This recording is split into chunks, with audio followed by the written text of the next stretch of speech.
Has anyone heard of this? What is it? It's a book by Mortimer Adler, and it's called How to Read a Book. Well, that's old. Yeah, originally written in 1940, and co-written in 1972 with Charles Van Doren.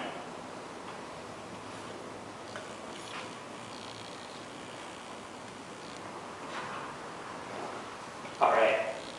Maybe you could turn down the lights a little, I can hardly see it. This guy's slowly coming up. Okay. We'll see how it goes. I can talk as well as I'm going to read the points that are up there. Yeah, I originally gave this talk at the Performance Art Institute in San Francisco, and this is an abridged version.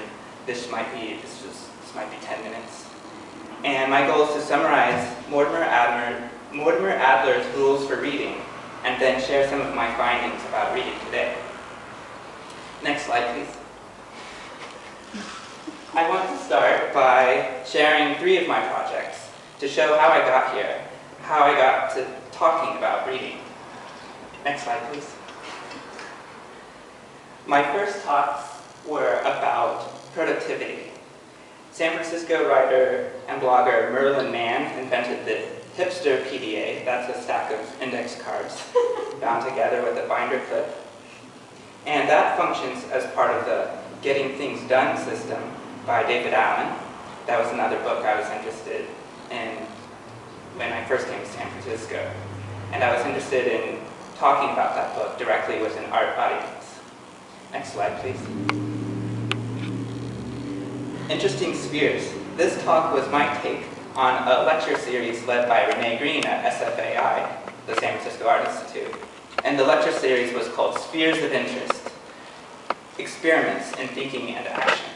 My project was to locate the interest within the structure of the spheres of the series. They were interchangeable series. Spheres, I made it into a Venn diagram. A series of Venn diagrams. Next slide, please.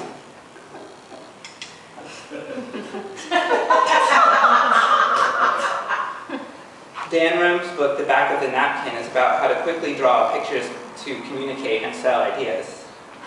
And I reported on this book by pulling each visual aid out of a tissue box.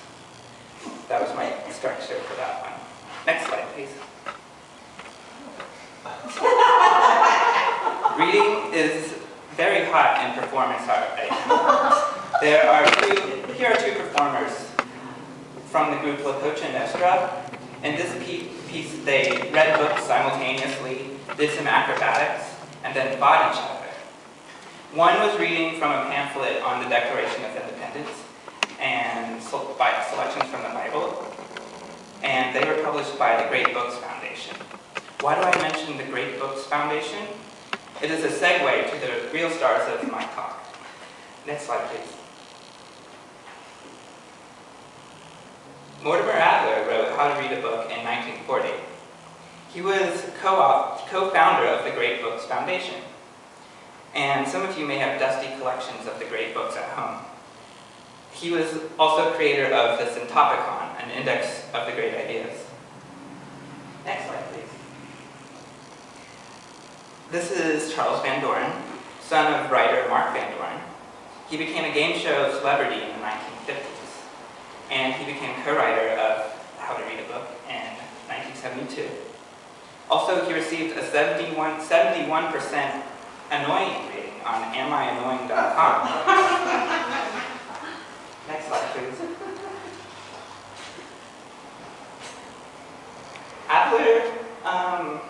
Adler and Van Doren and I want you to be a demanding reader. To do that, I recommend that you read How to Read a Book. But I can give you a head start by reporting on what I've learned to you. And you can first listen to learn how to read before you read how to learn how to read. Next slide, please. The art of reading has 4 levels: elementary, inspectional, analytical, and syntopical. Each is cumulative, meaning reading at any given level requires reading at each level underneath. Next slide, please. Elementary reading is the first level. The good news is you've all mastered this level.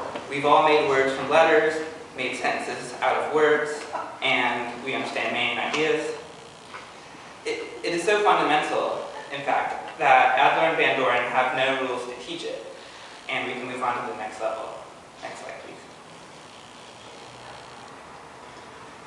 Inspectional reading. In learning to read well, it is your own interests that are at hand. When you pick up a book, how do you know if you want to read it? You can find out in the second level of reading, inspectional reading. Here are 6 rules for skimming. Number 1, look at the title page and the preface. Can you find the author's angle on the subject? Can you pigeonhole the type of book? 2, study the table of contents. 3, check the index. 4, read the publisher's blurb.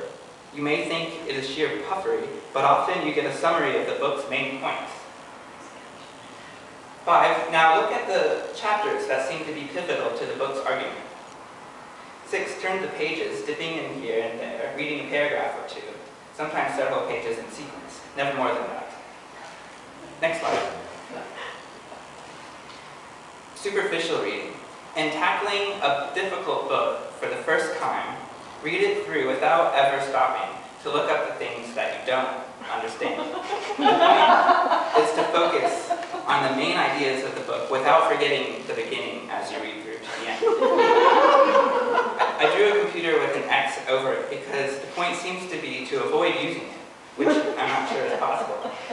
But the book was written before the advent of the internet. Next slide. Rules for reading yourself to sleep. 1, get into bed into a comfortable position. Number 2, make sure the light is inadequate enough to cause slight eye strain. 3, choose a book that is either A, terribly difficult, or B, terribly boring. And experts can do this in daytime or in libraries. This bit of humor was written by Adler and Van Doren. All I did was add the sleeping hat. Drawing. Next slide. The point is to contrast to how to be a demanding reader. You must be a demanding reader to get to the next level of reading, the third level. Keep in mind 4 basic questions. What is the book about as a whole? What is being said in detail and how? What is the book true, in whole or in part? And what is the significance of the book? Next slide. How to make a book your own. Taking notes in your book will help you think in addition to helping your memory. Some tips include underlining, underline major points, star, asterisk, or other doodad in the margin, numbers in the margin to indicate a series of points, CF in the margin refers you to another page, and circling of keywords of phrases, and writing notes in the margin. Next slide.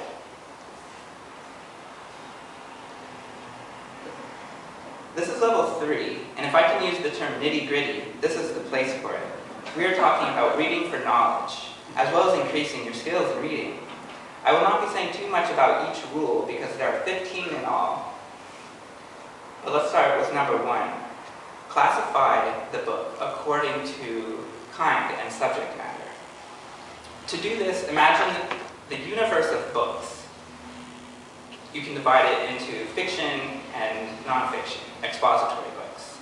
Expository divides into practical books and theoretical books. Theoretical books include all the overlapping disciplines: philosophy, math, science, social science. Number 2, state what the book is about with the utmost brevity. 3, enumerate its major parts in their order and relation. This is outlining or X-raying a book. 4, define the problem or problems the author has tried to solve. Take How to Read a Book, for example. The problem is, of course, good reading, how to read well. Next slide. The second stage of analytical reading. There's a lot here, but do not get nervous. Knowing these rules will make approaching a difficult book less intimidating. So number 5 is to come to terms with the author by interpreting his key words. 6, grasp the author's leading propositions by dealing with his most important sentences. 7, know the author's arguments by finding them in or constructing them out of sequences of sentences. 8, determine which of his problems the author has solved and which he has not. And of the latter, decide which the author knew he had failed to solve. Next slide. The third stage, criticizing a book. Reading a book well is a conversation. Your reading does not stop in understanding what a book says. It ends with the work of criticism. The undemanding reader dismisses a book, forgets it, indeed damns it by giving it no critical consideration. Okay, A, general maxims of intellectual etiquette. 9, the 9th rule of 15. Do not begin criticism until you have completed your outline and your interpretation of the book. 10, do not disagree disputatiously or contentiously. 11, demonstrate you recognize the difference between knowledge and mere personal opinion by presenting good reasons for any critical judgment you make. And B, special criteria for points of criticism. Show wherein the author is uninformed, misinformed, or illogical, and show wherein the author's analysis or account is incomplete. Note 12 through 15 are criteria for disagreement. In light of the last point, you may suspend judgment on the whole work. Next slide. We're at the highest level of reading, syntopical reading. It is so high that I never really see it. In fact, when I type syntopical into a computer, the spell check wants it to be synoptical. Nevertheless, I think it is compelling. The idea is to read about one topic across many books. You can make books talk to one another. Despite all the different manners and styles of writing, and this takes some optimism, I would say, translation among authors is possible, and therefore syntopical reading is possible. In syntopical reading, you shape the discussion, and you make it possible for one topic to be understood by drawing connections between different authors. Next slide. So let's look at the rules now. 1, create a tentative bibliography, checking with library catalogs, advisors, and bibliographies. 2, inspect all of the books, perform an inspectional review. And these 2 steps have an effect on the other, the second serving to modify the first. When you inspect a book, you can see whether you want to add it to your bibliography. And then syntopical reading proper. 1, find the relevant passages. 2, bring the authors to terms. Define a terminology for them. 3, get the questions clear. Establish a set of neutral propositions. 4, define the issues. 5, analyze the discussion. This means to order the questions and issues in such a way as to throw maximum light on the subject. As a syntopical reading example, I would call it an example. Charles Van Doren wrote about the idea of progress. Charles Van Doren. He, in his book about the idea of progress, was called The Idea of Progress. It looks dry, but it is probably a good reference for anyone who's interested in controversies about progress. And I mention it because this book can be found in Adobe Books. I found it during my research for this lecture series 2 years ago. Okay, next slide. This concludes the content of how to read a book. To conclude my lecture, however, I want to share some of my data about reading. Next.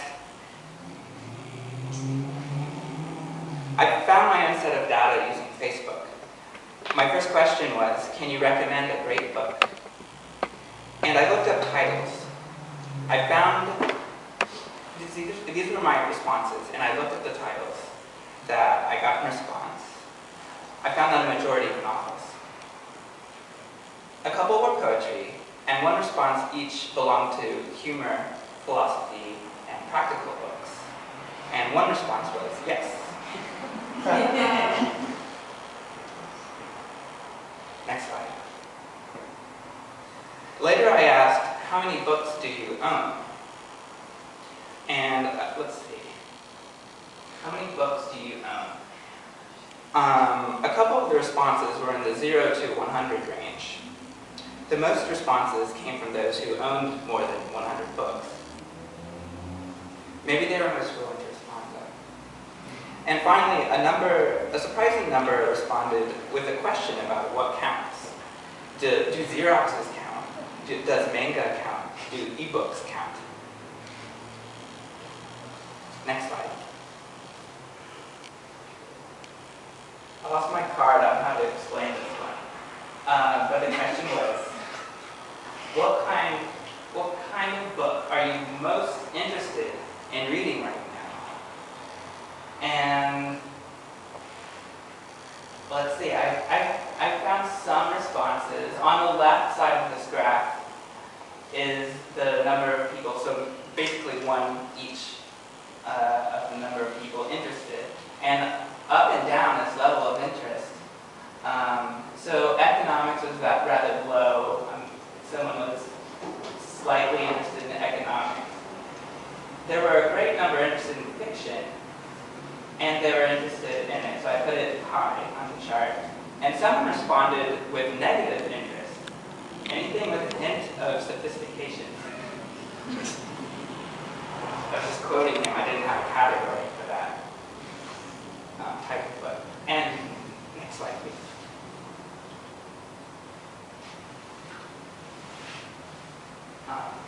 Next slide, please, Conrad. I don't have, this page is for future potential data. Okay, next slide.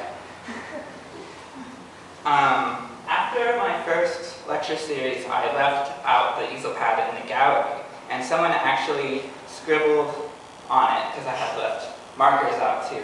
That was part of the problem, I think.